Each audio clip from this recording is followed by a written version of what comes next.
Welcome to ஐரக்ஷன் channel. எங்களோட videos உங்களுக்கு பிடிச்சிருந்ததுன்னா லைக் பண்ணுங்க, கமெண்ட் பண்ணுங்க, ஷேர் பண்ணுங்க, மறக்காம சப்ஸ்கிரைப் பண்ணுங்க. ஓகே, இப்போ என்ன வீடியோ பார்க்க போறோம்னா நியூ தக் இன் டவுன்னு ஒரு வீடியோ விட்டுருக்காங்க தக் லைஃப்ல இருந்து. அதான் பார்க்க போறோம். பார்க்கலாமா? ஓகே.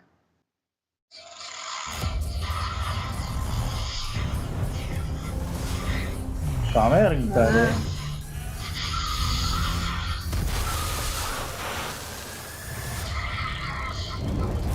ஓ போலீஸா?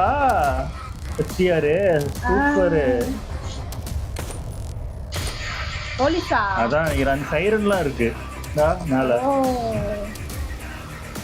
அத முடி வச்சிருக்காரு.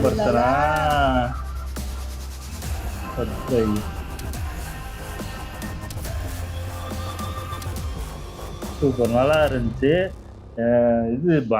இது முன்னாடியே சொல்லியிருந்தாங்க சிம்பு சார் நடிக்கிறாங்க. அதுக்கப்புறம் பார்த்தா இவங்க ஜெயம் ரவியும் துல்கரும் போயிட்டாங்க அப்படின்னாங்க. இப்போ திரும்பியும் வந்துட்டாங்க போல இருக்கு. இது என்ன மாதிரி கதைன்னு தெரியல. எத்தனை ஸ்டார்ஸ் இருக்காங்க, எப்படி இருக்க போகுதுன்னு தெரியல. ஆனா எனக்கு தெரிஞ்சு போலீஸ் மாதிரி தான் நினைக்கிறேன். இல்ல திருடிட்டு வந்து பண்றாரான்னு தெரியல. போலீஸ்காரே திருடிட்டு பண்றாரா? இல்ல, எனக்கு தெரிஞ்சு ஒருவேளை ப்ரோமோக்காக கூட எடுத்திருப்பாங்களா மேபி. ஆமா, சூப்பரா இருந்துச்சு. அந்த பழைய காலை படத்துலலாம் அந்த கெட்டப்ல இருப்பாரு. அந்த இதுல நிறைய படம் இவர் குடுக்கலாம். ஆமா ஆமா, கேப் நிறைய. ஆமா, நல்லா இருந்துச்சு. ஓகே, இந்த வீடியோஸ் உங்களுக்கு பிடிச்சிருந்தா லைக் பண்ணுங்க, ஷேர் பண்ணுங்க, கமெண்ட் பண்ணுங்க, மறக்காம சப்ஸ்கிரைப் பண்ணுங்க. எல்லாருக்கும்